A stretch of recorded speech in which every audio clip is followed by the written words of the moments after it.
Hello मित्रों, આજના વિડિયોમાં આપણે વાત કરીશું મોડલ વર્બ્સ નો ઉપયોગ પેસિવ સેન્ટેન્સીસ માં। મિત્રો, મોડલ વર્બ ની સિરીઝમાં આનાથી આગલા વિડિયોમાં એટલે કે પાર્ટ 1 માં આપણે શીખી ગયા કે કયા કયા મોડલ વર્બ્સ છે, એ બધા મોડલ વર્બ્સ ને કઈ કઈ પરિસ્થિતિમાં કેવા પ્રકારના વાક્યોમાં ઉપયોગમાં લેવાય છે, એક્ઝામ્પલ સાથે એ બધું સમજ્યા। આજના વિડિયોમાં આપણે વાત કરીશું કે આ જેટલા મોડલ વર્બ્સ છે એમનો પેસિવ સેન્ટેન્સીસમાં કઈ રીતે ઉપયોગ થાય છે, એમનો ગુજરાતીમાં અર્થ શું બને છે અને પેસિવ સેન્ટેન્સીસ કઈ રીતે બનાવે છે એ પણ ડિટેલમાં સમજીશું। મિત્રો, એની સાથે સાથે વધુ એક વસ્તુ એડ કરીશ કે હું આગળ પણ આ વિશે ઘણી વખતે બોલી ચૂક્યો છું કે મારા વિડિયો તમને લેન્થમાં ભલે લાંબા લાગે, આજનો વિડિયો પણ તમને ભલે લેન્થમાં લાંબો લાગે, પણ હું જે સોફ્ટવેરનો ઉપયોગ કરું છું એડિટ કરવા માટે, એ સોફ્ટવેર એવું છે કે ભલે એ લેન્થમાં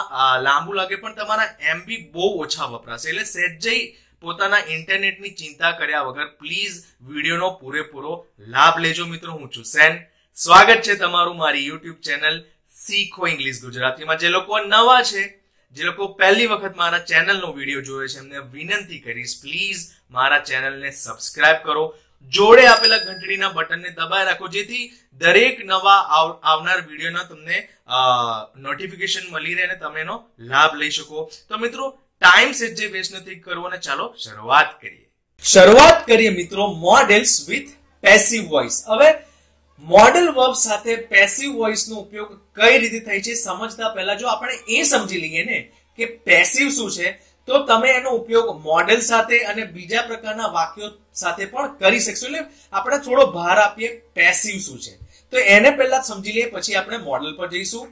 હવે ઇંગ્લિશમાં મિત્રો બે પ્રકારના સેન્ટેન્સીસ હોય છે, બે પ્રકારના વાક્યો હોય છે। પહેલા પ્રકારના વાક્યને કહેવાય છે સિમ્પલ સેન્ટેન્સીસ, જેનું ગુજરાતી થાય સાદા વાક્યો, અને બીજા પ્રકારના વાક્યો હોય છે જેને કહેવાય છે ટેન્સ સેન્ટેન્સીસ, એટલે ગુજરાતીમાં એનો અર્થ થાય ક્રિયા દર્શાવતા વાક્યો। હવે સિમ્પલ સેન્ટેન્સીસ અને ટેન્સ સેન્ટેન્સીસમાં ફરક શું? તો સિમ્પલ સેન્ટેન્સીસ એવા સેન્ટેન્સીસ હોય છે જેમાં ફક્ત માહિતી આપવામાં આવી હોય છે, એમાં કોઈ પણ પ્રકારની ક્રિયા નથી હોતી, એટલે આ પ્રકારના વાક્યોમાં એક્શન વર્બ પણ નથી હોતા, પહેલી વસ્તુ। બીજી બાબત, ટેન્સ સેન્ટેન્સીસ, જેમ એનું નામ જ કહે છે ક્રિયા દર્શાવતા વાક્યો, એનો મતલબ કે ટેન્સ સેન્ટેન્સીસ એવા વાક્યો હોય છે જેમાં કોઈ ક્રિયા થઈ હોય છે, જેમાં કોઈ એક્શન વર્બ હોય છે, એમાં માહિતી નથી હોતી। હવે તમે કહેશો કે આ કેમ જાણવું મહત્વનું છે, તો એને સમજીએ। Remember, only tense sentences can be passive, એટલે સમજ્યા તમે કોઈ પણ દિવસ સિમ્પલ સેન્ટેન્સીસ એટલે કે સાદા વાક્યનું પેસિવ સ્વરૂપ ના કરી શકો। હંમેશા ને હંમેશા ફક્ત ટેન્સ સેન્ટેન્સીસ નું જ પેસિવ સ્વરૂપ બનાવી શકાય, એટલે જ આ જાણવું અગત્યનું હતું। હવે મિત્રો, સિમ્પલ સેન્ટેન્સીસ, ટેન્સ સેન્ટેન્સીસ, આના વિશે જો કોઈને ખ્યાલ ના હોય તો પ્લીઝ હું તમને વિનંતી કરીશ કે આપણી ચેનલ પર ટેન્સીસ ના પ્લેલિસ્ટમાં જજો અને એમાં પ્રેઝન્ટ નું પહેલું એપિસોડ જોજો, એમાં ડિટેલમાં મેં સમજાવ્યું છે આના વિશે ડિટેલમાં, એટલે તમને ખ્યાલ આવશે। એટલે જેને જાણતા હશે સારું કહેવાય, જે નથી જાણતા નીચે એનું વિડિયો ડિસ્ક્રિપ્શન આપીશ, તમે ત્યાં જઈને ક્લિક કરીને એને જોઈ શકો છો, બરાબર। આ તો પહેલી બાબત સમજ્યા કે તમે ટેન્સ સેન્ટેન્સીસ ના જ પેસિવ સ્વરૂપ બનાવી શકો। હવે ઇંગ્લિશમાં જે સ્ટાન્ડર્ડ સ્ટ્રક્ચર છે કોઈ વાક્ય બનાવવાનું, એ શું છે? પહેલા સબ્જેક્ટ આવે, પછી વર્બ આવે અને પછી ઓબ્જેક્ટ આવે। ઘણા બધાને પ્રશ્ન થશે સબ્જેક્ટ, વર્બ ને ઓબ્જેક્ટ શું છે? મિત્રો, આના વિશે પણ મેં પ્રોનાઉન પાર્ટ 1 માં બેઝિક ઇંગ્લિશ ગ્રામરની પ્લેલિસ્ટમાં ડિટેલમાં જણાવેલ છે, જેને જાણવું હોય નીચે એનું પણ વિડિયો ડિસ્ક્રિપ્શન આપીશ, તમે પ્લીઝ ત્યાં જઈને શીખી શકો છો। તો બેઝિક જે સ્ટાન્ડર્ડ ફોર્મેટ છે, ફોર્મેશન છે ઇંગ્લિશના કોઈ વાક્ય બનાવવાનું, એ છે સબ્જેક્ટ, વર્બ અને પછી ઓબ્જેક્ટ। તો દાખલા તરીકે એક ઉદાહરણ લઈએ કે શી ઇઝ મેકિંગ પિઝા, તો શી શું થયું?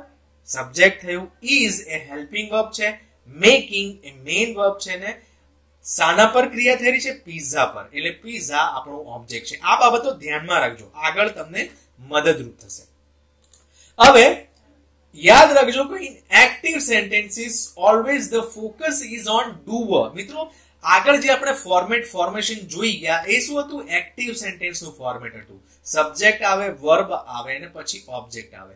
તો હંમેશા યાદ રાખજો જે એક્ટિવ સેન્ટેન્સીસ હશે ને એમાં હંમેશા ફોકસ કા તો ભાર જે હશે એ ડુઅર પર હશે. ડુઅર પર હશે એટલે જે કોઈ ક્રિયા કરી રહ્યું હશે અને ક્રિયા કરનારને શું કહેવાય છે? સબ્જેક્ટ કહેવાય છે. એટલે પૂરો ફોકસ આના પર હશે, સબ્જેક્ટ પર હશે. દાખલા તરીકે ફરી વાર બીજો એક ઉદાહરણ જોઈએ કે શી મેક્સ પિઝા એવરી ડે. તેણી પિઝા દરરોજ બનાવે છે. બરાબર. હવે શી ઇઝ અવર ડુઅર. આ વાક્યમાં શી શું છે?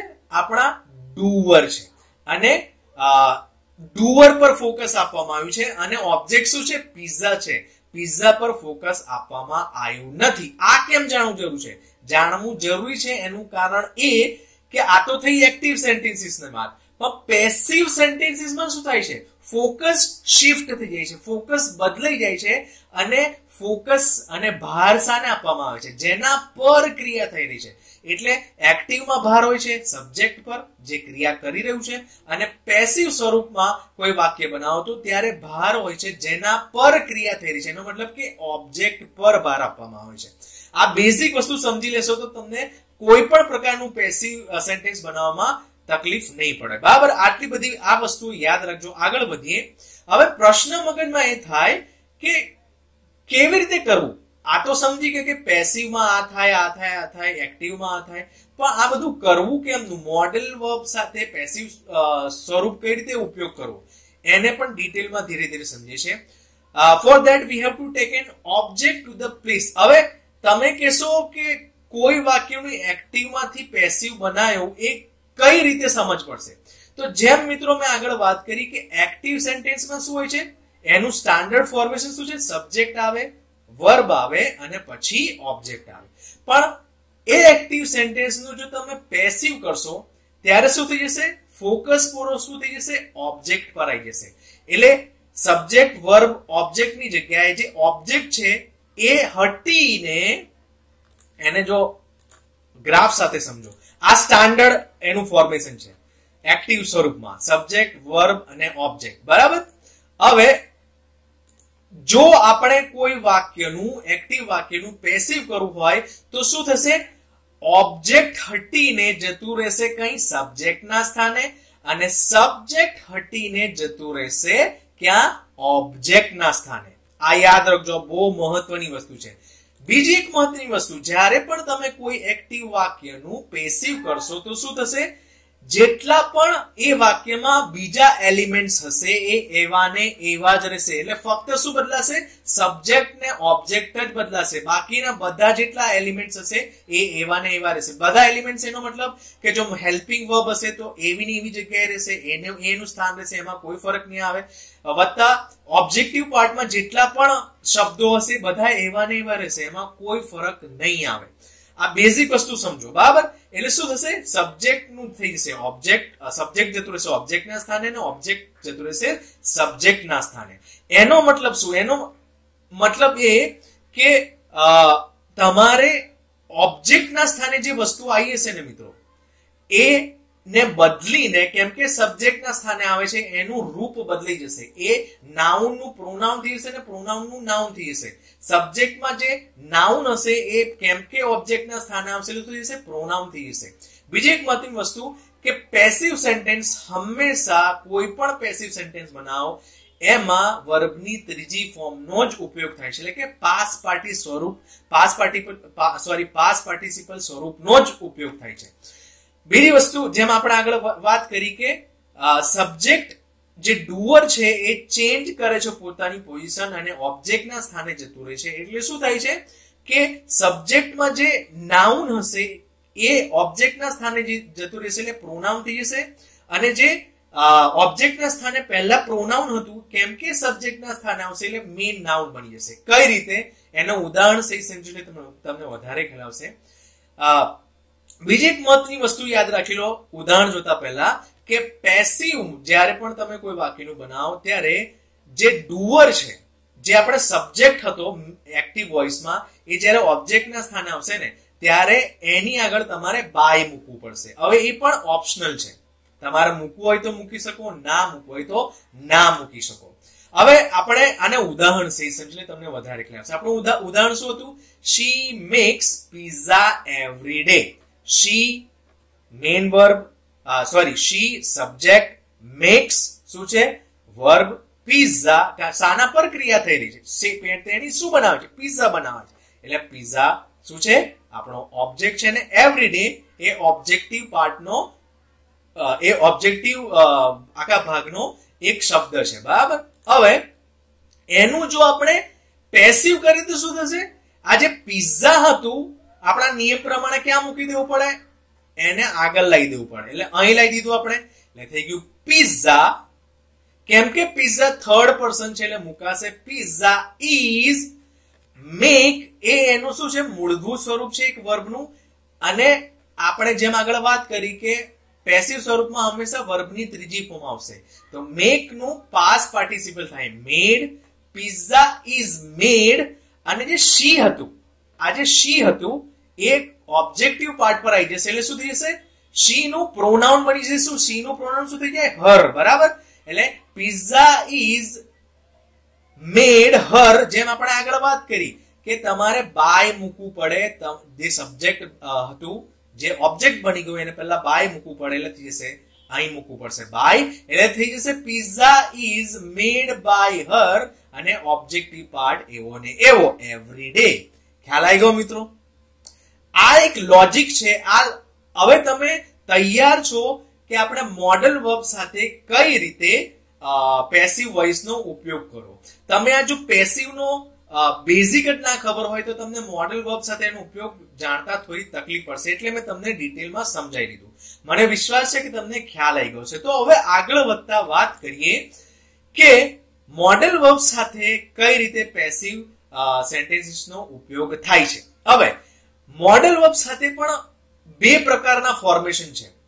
બે પ્રકારના ફોર્મેશન છે જેની અનુરૂપ તમારે મોડલ વર્બ સાથે પેસિવ સ્વરૂપ બનાવાય. પહેલું સ્વરૂપ છે સબ્જેક્ટ આવશે, પછી મોડલ વર્બ આવશે, પછી બી આવશે, પછી વર્બની ત્રીજી ફોર્મ ને છેલ્લે ઓબ્જેક્ટ આવે. યાદ રાખજો, ફરી એકવાર કહું છું, સબ્જેક્ટ, મોડલ વર્બ વત્તા બી વત્તા વર્બની ત્રીજી ફોર્મ ને વત્તા ઓબ્જેક્ટ.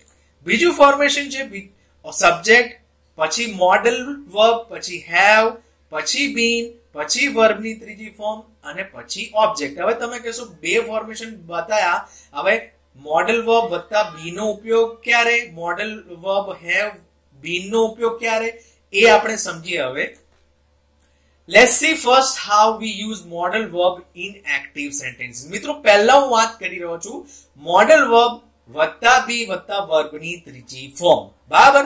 હવે પહેલા આપણે એક એક્ટિવ સેન્ટેન્સ જોઈશું અને એનું પેસિવ કરીશું. બરાબર. પહેલામાં પહેલી વાત કરીએ will ની. will આપણે જાણીએ છીએ એક મોડલ વર્બ છે. હવે will નો ઉપયોગ તમે મોડલ વર્બ સાથે મોડલ વર્બ તરીકે કરતા હોય તો એનો ભાવાર્થ ગુજરાતીમાં શું થાય છે એ સમજીએ. એનો ભાવાર્થ જ્યારે ગુજરાતીમાં તમે કોઈ વાક્ય બોલવા માંગતા હોય કે કોઈ કામ કરશે, કોઈ વ્યક્તિ કોઈ કામ કરશે, કાં તો કોઈ વ્યક્તિ કાં તો વ્યક્તિઓનો સમૂહ કામ કરીશું ભવિષ્યમાં. સમજો, ફરીથી કહું છું મિત્રો કે will નો ઉપયોગ આપણે ક્યારે કરીએ છીએ એક્ટિવ સેન્ટેન્સમાં? જ્યારે એ વાક્યનું ભાવાર્થ બનતો હોય છે કે કોઈક વ્યક્તિ કોઈ કામ કરશે, કાં તો કોઈ વ્યક્તિઓનો સમૂહ, કાં તો હું કોઈ કામ કરીશ ભવિષ્યમાં. બરાબર. આને ઉદાહરણ થી સમજીએ. દાખલા તરીકે હું કહું we will eat pizza this Sunday. અમે કોઈ કામ કરીશું. શું કામ કરીશું? અમે પિઝા ખાવાનું કામ કરીશું. ક્યારે? સન્ડે હજુ આવ્યો નથી, ભવિષ્યમાં આવનાર સન્ડે. બરાબર. એટલે અમે કોઈ કામ કરીશું. શું કામ કરીશું? પિઝા ખાવાનું કામ કરીશું ભવિષ્યમાં. ભવિષ્યમાં ક્યારે? ભવિષ્યના એક ટાઈમ ને દર્શાવતા કહેવામાં આવ્યું છે કે સન્ડે ના દિવસે. બરાબર. આ તો એક એક્ટિવ નું સેન્ટેન્સ થઈ ગયું. હવે આ તો એક્ટિવ છે એટલે પહેલામાં પહેલું વિચારવાનું કે એક્ટિવ સેન્ટેન્સ છે એટલે આમાં મારે શું શોધવું પડશે કે આમાં ઓબ્જેક્ટ શું છે. તો આમાં ધ્યાનથી તમે જોશો તો ઓબ્જેક્ટ શું છે? પિઝા. એ પિઝા એ આપણું ઓબ્જેક્ટ છે. બરાબર. આમાં વર્બ શું છે? મેન. ઈટ, તો ઈટ નું પાસ્ટ પહેલા વિચાર લેવાનું, કેમ કે આપણે જેમ વાત કરી કે મોડલ વર્બ નું પેસિવ કરો ત્યારે હંમેશા વર્બની ત્રીજી ફોર્મ, કોઈ પણ સ્વરૂપમાં જો તમે પેસિવ સ્વરૂપ સેન્ટેન્સીસ બનાવતા હોય તો વર્બની ત્રીજી ફોર્મ જ આવશે. તો ઈટ નું થર્ડ ફોર્મ એટલે કે પાસ્ટ પાર્ટિસિપલ સ્વરૂપ શું થાય? ઈટ, એટ ને ઈટન. એટલે આપણને શું મળી ગયું? પિઝા આપણો ઓબ્જેક્ટ છે જે આપણા સબ્જેક્ટના સ્થાને જતું રહેશે. ઈટ નું પાસ્ટ પાર્ટિસિપલ આપણને મળી ગયું ઈટન. હવે વી કેમ કે ઓબ્જેક્ટના સ્થાને જશે તો એનું પ્રોનાઉન શું બનશે? અઝ. બરાબર, બાકીનો ભાગ એવો ને એવો રહેશે. તો આપણે હવે એનું પેસિવ કરીએ તો આ વાક્ય બની જશે પિઝા will મોડલ વર્બ, પછી બી will be, પછી વર્બની ત્રીજી ફોર્મ eaten, પછી જેમ આપણે આગળ વાત કરી બાય મૂકવું અને પછી જે સબ્જેક્ટ જે પ્રોનાઉન બન્યું છે એ બનવું. વી નું બની ગયું us. pizza will be eaten by us this Sunday. બાકીનો ઓબ્જેક્ટિવ પાર્ટ એવો ને એવો. ખ્યાલ આવી ગયો મિત્રો? હવે હું આટલા ડિટેલમાં નહીં સમજાવું, હું થોડો ફાસ્ટ જઈશ કેમ કે નકર તો આ વિડીયો બહુ લાંબો થઈ જશે.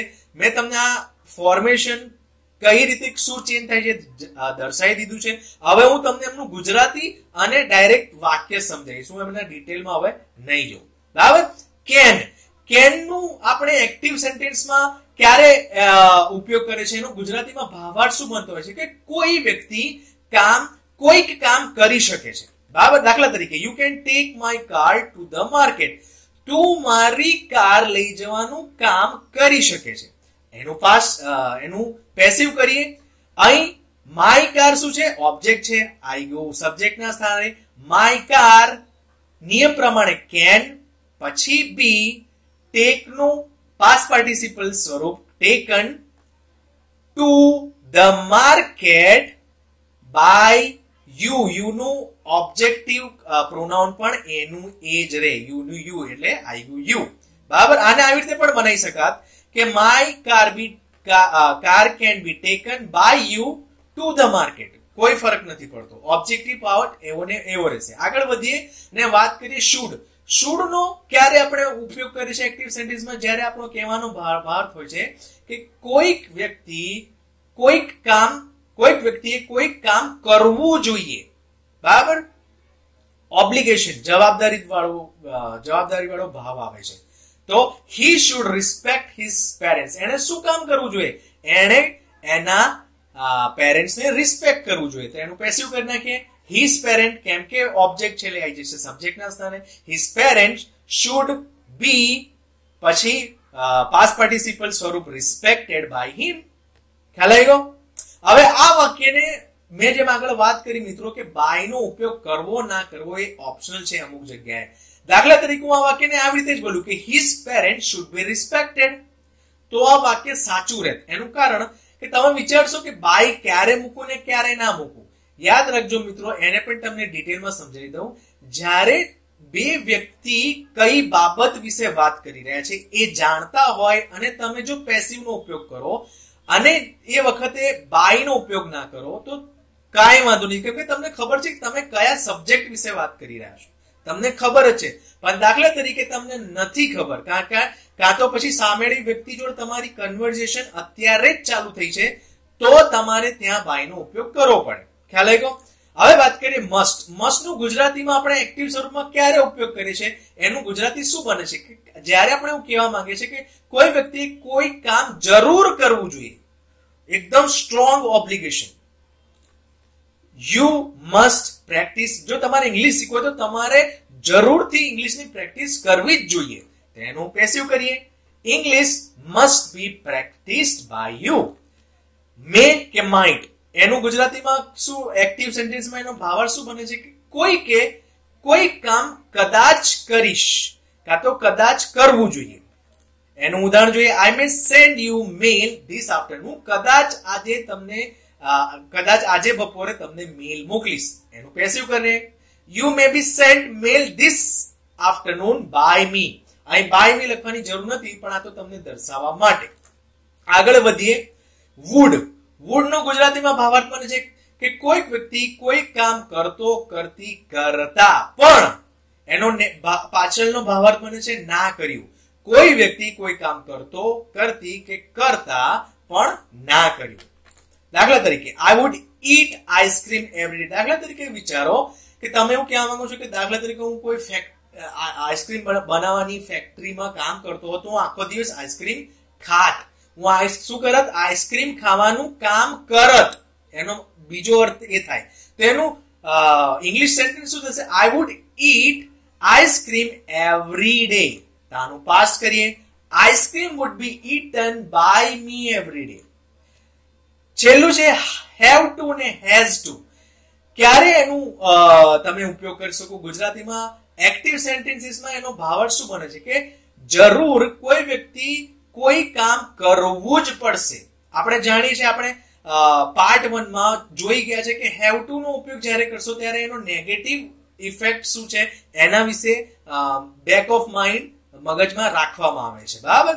દાખલા તરીકે હું કહું I have to send mail to mister Shah anyhow. મારે કોઈ પણ રીતે મિસ્ટર શાહને મેલ મોકલવો જ પડશે, કશું કરવું જ પડશે. નહીં કરું તો મિસ્ટર શાહ જોડેના સંબંધ ખરાબ થશે કાં તો કંપનીના બિઝનેસ ખોરવાશે. બરાબર? એટલે બેક સેન્સ શું? નેગેટિવ છે.